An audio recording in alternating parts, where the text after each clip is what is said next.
नमस्कार बच्चों। आज हम हिंदी का दूसरा अध्याय फसलों के त्योहार करेंगे। तो चलिए शुरू करते हैं। सारा दिन बोरसी के आगे। बच्चों, यहाँ बोरसी का मतलब होता है चूल्हा।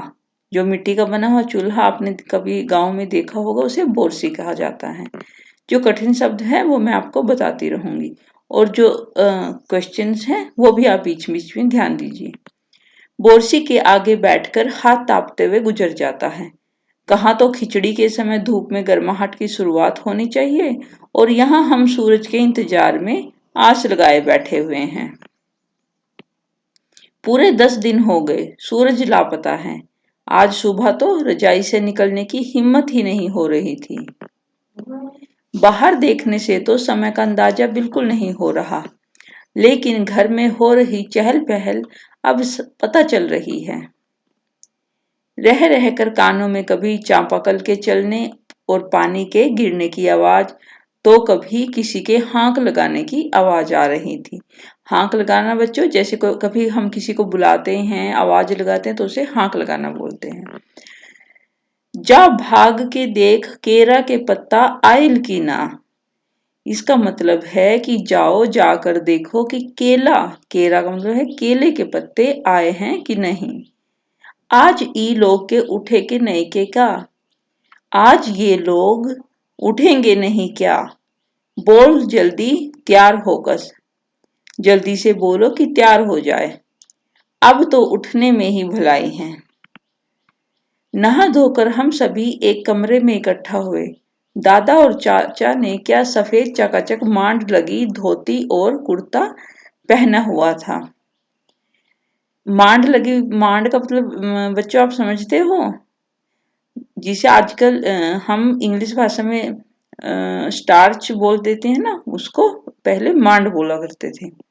खिचड़ी में ऐसन ठाड़ हम पहले कबो ना देखनी, सारा देह कनकना देता।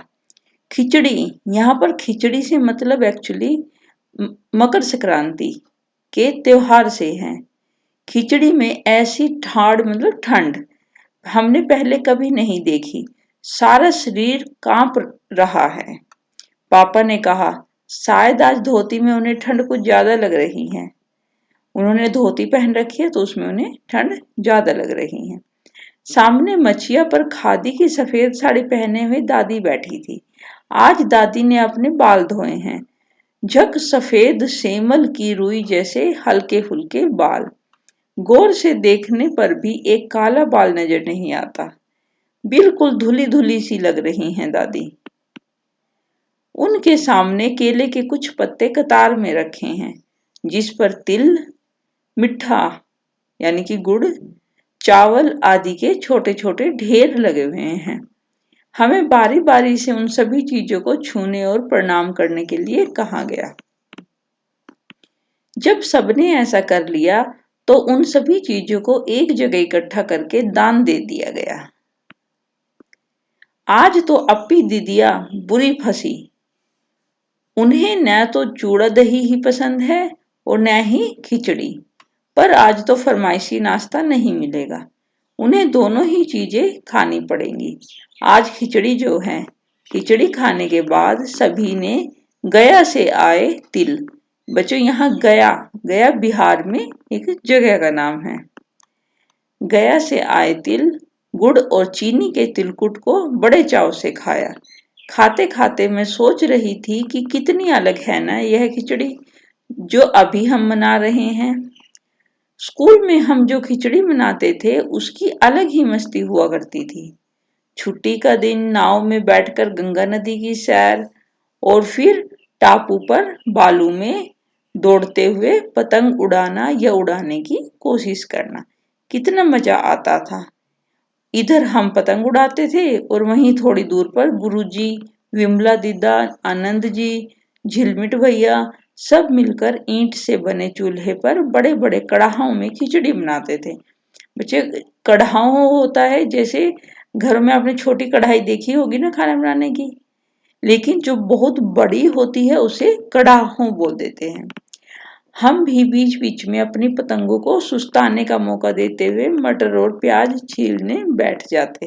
मतलब कि थोड़ी पतंगों को रोक कर आराम करने के छोड़ने के लिए हम बैठ जाते थे। वैसी खिचड़ी फिर दोबारा खाने को नहीं मिली। वाकई ढंग कैसा भी हो, पर ये खुशियों का त्योहार है। जनवरी माह के मध्य में भारत के लगभग सभी प्रांतों में फसलों से जुड़ा हुआ कोई न कोई त्योहार मनाया जाता है। कोई फसलों के त्योहार तैयार होने पर खुशी बांटता है, तो कुछ लोग इस उम्मीद में खुश होते हैं कि अब पाला कम होगा। सूरज की गर्मी बढ़ने से खेतों में खड़ी फसल तेजी से बढ़ेगी। सभी प्रांतों और इलाकों का अपना रंग और अपना ढंग नजर आता है। इस दिन सब लोग अच्छी पैदावार की उम्मीद और फसलों के घर में आने की खुशी का इजहार करते हैं।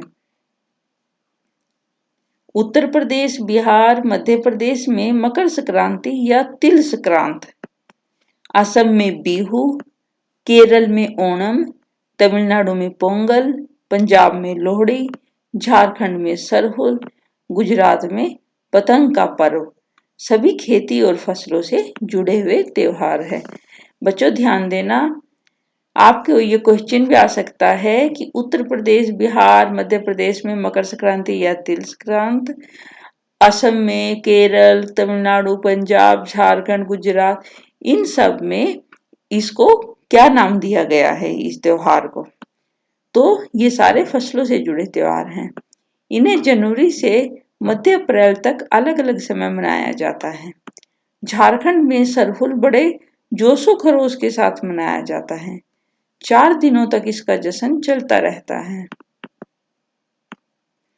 अलग अलग जनजातियां इसे अलग अलग समय में मनाती हैं। संथाल लोग फरवरी मार्च में, तो ओरांव लोग इसे मार्च अप्रैल में मनाते हैं। आदिवासी आमतौर पर प्रकृति की पूजा करते हैं। सरहुल के दिन विशेष रूप से साल के पेड़ की पूजा की जाती है। यही समय है जब साल के पेड़ में फूल आने लगते हैं और मौसम बहुत ही ज्यादा खुशनुमा हो जाता है। स्त्री पुरुष दोनों ही ढोल मंजीरे लेकर रात भर नाचते गाते हैं। चारों ओर फैली हुई छोटी छोटी घाटियां, लंबे लंबे साल के वृक्षों का जंगल और वहीं आसपास बसे छोटे छोटे गांव। लिपे पुते करीने से बुहारे और सजाए गए अपने घरों के सामने लोग एक पंक्ति में कमर में बाहें डालकर नृत्य करते हैं। लिपे पुते, बच्चों आपने देखा होगा कि पहले समय में लोग गोबर, गाय के गोबर से अपने घर को लीपते पोतते थे। मतलब गोबर की से, जैसे आजकल हम लोग कपड़े से पोछा लगा लेते हैं, वैसे ही पूरे घर को ऐसे लिपाई पुताई करते थे। और इस त्योहार में अपने घर सजाकर घरों के सामने पंक्ति में कमर में बाहें डालकर नृत्य करते हैं। अगले दिन वे नृत्य करते हुए घर घर जाते हैं और फूलों के पौधे लगाते हैं। घर घर से चंदा मांगने की भी प्रथा है, पर चंदे में मालूम है क्या मांगते हैं? मुर्गा, चावल और मिश्री। फिर चलता है खाने पीने और खेलों का दौर। तीसरे दिन जाकर पूजा होती है, जिसके बाद लोग अपने कानों में सरई का फूल पहनते हैं। इसी दिन से वसंत ऋतु की शुरुआत मानी जाती है। धान की भी पूजा होती है। पूजा किया हुआ आशीर्वादी धान अगली फसल में बोया जाता है। मतलब जिस धान को रखकर पूजा की जाती है वो धान आशीर्वादी यानी कि शुभ माना जाता है और उसको अगली फसल में बोया जाता है। तमिलनाडु में मकर संक्रांति या फसलों से जुड़ा त्योहार पोंगल के रूप में मनाया जाता है। बच्चों अब तमिलनाडु की बात करेंगे। तमिलनाडु में ये फसलों का त्योहार पोंगल, इसको पोंगल कहा जाता है, ये पोंगल के रूप में मनाया जाता है। इस दिन खरीफ की फसलें यानी कि चावल, अरहर आदि कटकर घरों में पहुंचती हैं। लोग नए धान कूटकर चावल निकालते हैं।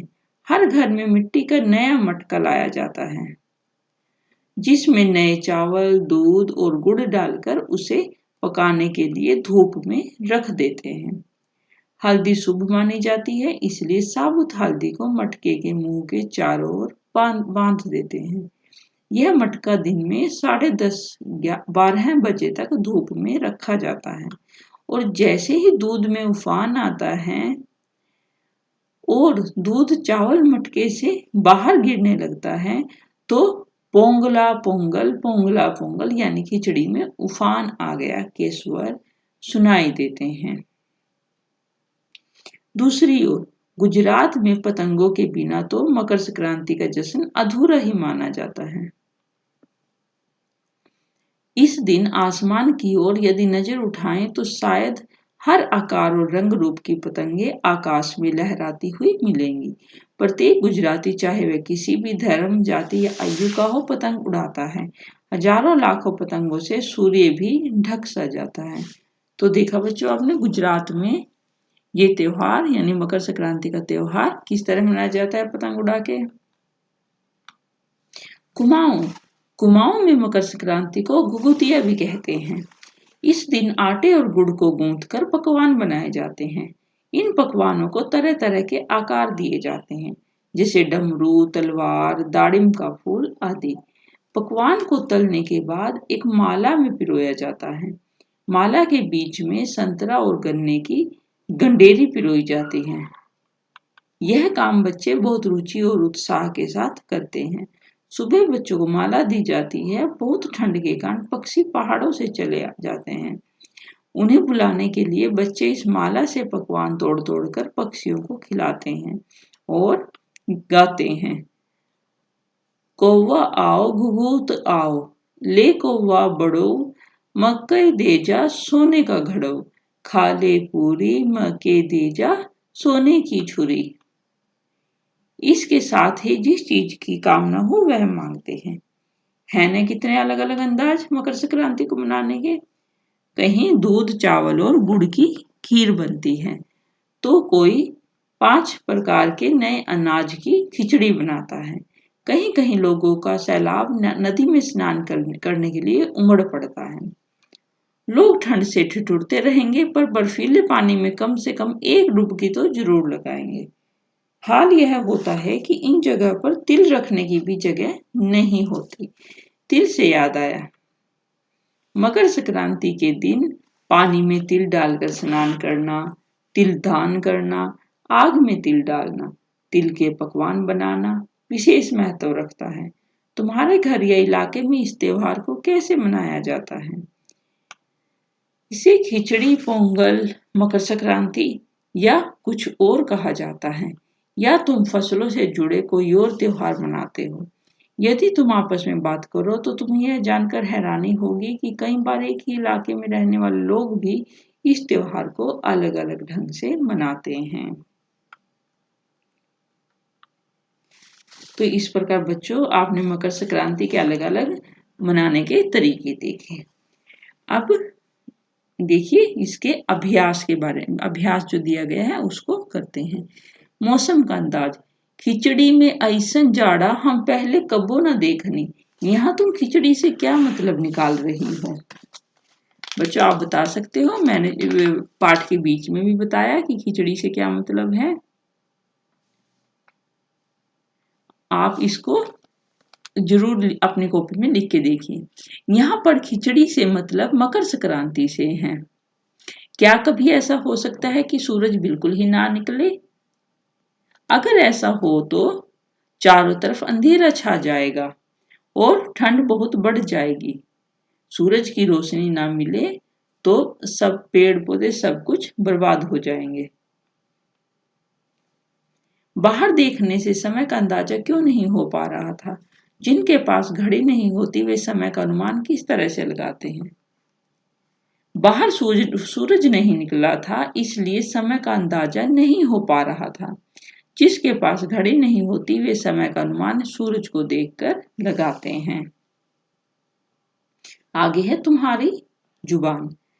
आज ई लोग के उठे के नहीं खेका, मतलब आज ये लोग उठेंगे नहीं क्या? मतलब क्या आज ये लोग नहीं उठे अब तक? इसका ये मतलब है हमारे देश में बहुत सारी अलग अलग भाषाएं और बोलियां बोली जाती हैं।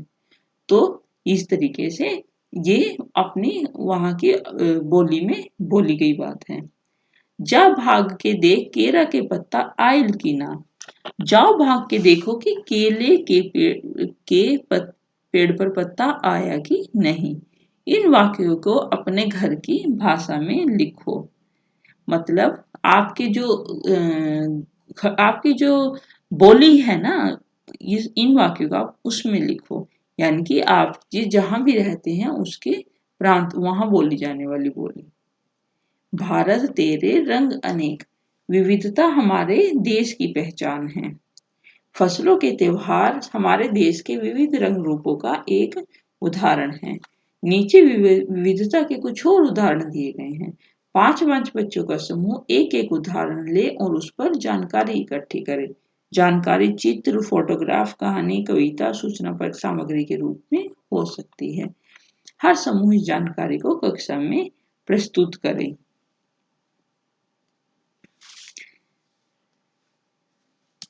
अब देखिए बच्चों, भाषा पहला पॉइंट है भाषा। भारत में हर जगह पर विचित्र भाषाएं बोली जाती हैं, लेकिन राष्ट्र भाषा के रूप में सारे देश में हिंदी का प्रयोग किया जाता है। दूसरा है कपड़े। भारत में विभिन्न प्रांतों में विभिन्न तरह के कपड़े पहने जाते हैं, मतलब अलग अलग जगह पर वेशभूषाएं अलग अलग हैं। नया वर्ष। भारत के अलग अलग राज्यों में नए वर्ष को विभिन्न तरीकों से मनाया जाता है। भोजन। भोजन देश के अलग अलग राज्यों में विभिन्न तरह के भोजन मिलते हैं। हर राज्य के अपने अलग तरह की कुछ खास चीजें हैं जिन्हें वो खाते हैं। जैसे गुजरात का ढोकला, हरियाणा में दूध दही का प्रचलन। इस तरीके से पश्चिमी बंगाल की बात करें तो वहाँ मछली चावल। तो मतलब हर जगह कुछ अलग अलग चीजें बहुत फेमस होती हैं। लोक कला। भारत को अलग अलग राज्यों में विभिन्न कलाएं विद्यमान हैं जो भारत की संस्कृति को बनाए रखती हैं। लोक संगीत। भारत में सभी राज्यों के अलग अलग लोक संगीत हैं। अब दूसरा क्वेश्चन करते हैं। तुम्हें कौन सा त्योहार सबसे अच्छा लगता है और क्यों? इस दिन तुम्हारी दिनचर्या क्या होती है? हमें होली का त्योहार सबसे अच्छा लगता है। इस दिन चारों ओर रंग ही रंग देखने को मिलते हैं। इस दिन हम सुबह से ही जोश तथा उत्साह से भरे होते हैं और इस दिन हमारी खाने में पसंदीदा मिठाई गुजिया बनाई जाती है। अब है अन्न के बारे में। बच्चों, आप अन्न के बारे में तो जानते हो ना, या अन्न यानी अनाज। फसल के त्योहार पर तिल का बहुत महत्व होता है। तिल का किन किन रूपों में इस्तेमाल किया जाता है, पता करो। तिल का इस्तेमाल कई तरह के पकवान में मिठाइयाँ बनाने के लिए किया जाता है और तिल से तेल भी बनाया जाता है। हमारे देश में तिल को दान करना भी बड़ा पुण्य माना जाता है। क्या तुम जानती हो तिल से तेल बनता है और किन चीजों से तेल बनता है और कैसे? हो सके तो तिल की दुकान पर जाकर पूछें।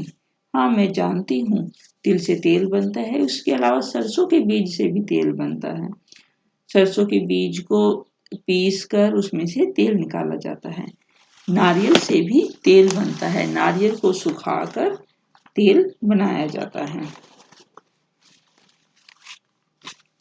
और उसके अलावा बादाम, जैतून और भी बहुत सी ऐसे चीजें हैं जिनसे तेल बनता है। किसान और चीजों का सफर। किसान और खेती बहुत से लोगों की जानी पहचानी दुनिया का हिस्सा नहीं है। विशेष रूप से शहर के ज्यादातर लोगों को यह एहसास नहीं है कि हमारी जिंदगी किस हद तक इनसे जुड़ी हुई है। देश के कई हिस्सों में आज किसानों को जिंदा रहने के लिए बहुत मेहनत और संघर्ष करना पड़ रहा है। अगर यह जानने की कोशिश करें कि हम दिन भर जो चीजें खाते हैं वे कहाँ से आती हैं, तो किसानों की हमारी जिंदगी में भूमिका को हम समझ पाएंगे। आलू की पकौड़ी, बर्फी और आइसक्रीम, इन 3 चीजों के बारे में नीचे दिए गए बिंदुओं को ध्यान में रखते हुए जानकारी इकट्ठा करो और मेरी कहानी के रूप से उन्हें लिखो। किन चीजों से बनती हैं? आलू की पकौड़ी आलू और बेसन से, बर्फी खोए से, आइसक्रीम दूध से बनती है। इन चीजों का जन्म कहाँ होता है? इन सब चीजों का जन्म ही किसान द्वारा किसान के घर और खेतों में होता है। आलू और बेसन आलू और खेत में उगाया जाता है। बेसन दाल से बनता है जो कि वो भी किसान द्वारा खेतों में उगाई जाती है। हम तक पहुंचने का उनका सफर क्या है? सबसे पहले ये चीजें किसानों से व्यापारियों द्वारा खरीद ली जाती हैं। उसके बाद ये फैक्ट्रियों में या कहीं में जाकर इनकी साफ सफाई और पैकेजिंग का काम होकर दुकानदारों तक पहुंचती हैं। ये फिर दुकानदारों से ये हम तक पहुंचती हैं। किन किन हाथों से होकर ये हम तक पहुंचती हैं? इन लोगों में किसान से लेकर व्यापारी, बड़े दुकानदार, छोटे दुकानदार से हम इस तरीके से हम तक पहुंचती हैं। इस पूरे सफर में किन लोगों की कितनी मेहनत लगी होती है? वैसे तो इस पूरे सफर में सबकी मेहनत शामिल है, लेकिन इसमें किसानों की मेहनत सबसे ज्यादा लगी होती है। इन लोगों में से किसको कितना मुनाफा मिलता है? इन लोगों में थोड़ा मुनाफा तो सबके लिए है, किसान को भी थोड़ा मुनाफा मिलता है, लेकिन व्यापारी वर्ग का मुनाफा सबसे ज्यादा होता है। अगले वर्ष कक्षा 6 में सामाजिक और राजनीतिक जीवन के बारे में पढ़ोगे तो ऊपर लिखे सफर में शामिल लोगों की दिनचर्या पता करने का मौका भी लगेगा। ठीक है बच्चों। अब है खास पकवान। गया शहर तिलकुट के लिए भी प्रसिद्ध है। हमारे देश में छोटी बड़ी कई ऐसी जगह हैं जो अपने खास पकवान के लिए मशहूर हैं। अपने परिवार के लोगों से पता करके उनके बारे में बताओ। बच्चों, अपने शहर में कौन सा खास पकवान कहाँ का मशहूर है, इसके बारे में पता करो। पिछले 2 वर्षों में तुमने काम वाले शब्दों के बारे में जाना। इन शब्दों को क्रिया भी कहते हैं क्योंकि क्रिया का संबंध कोई काम करने से है। नीचे खिचड़ी बनाने की विधि दी गई है। इसमें बीच बीच में कुछ क्रियाएं छूट गई हैं। उचित क्रियाओं का प्रयोग करते हुए इसे पूरा करो। बंगाली खिचड़ी 5 व्यक्तियों के लिए। इसमें अदरक 20 ग्राम, लहसुन 3 फांके, इलायची के दाने, दालचीनी, पानी, मूंग दाल, सरसों का तेल, तेज पत्ते, जीरा, प्याज बारीक कटा हुआ, चावल धुले हुए, फूल गोभी बड़े बड़े टुकड़ों में कटे हुए, आलू छील कर 4 टुकड़ों में कटे हुए, मटर के दाने, धनिया पिसा हुआ, लाल मिर्च पिसी हुई, चीनी, घी और नमक। तो इस प्रकार बच्चों यहाँ पर बंगाली खिचड़ी बनाने की विधि लिखी हुई है। आप इसको जरूर पढ़ें, बल्कि अपने घर में बनाने की कोशिश भी करें। तो इस प्रकार बच्चों हमारा अध्याय फसलों का त्योहार पूरा हुआ। उम्मीद करती हूँ कि आपको ये पाठ समझ आया होगा, पसंद भी आया होगा। फिर मिलेंगे अगले अध्याय के साथ। Please like, share and subscribe my channel. Thank you.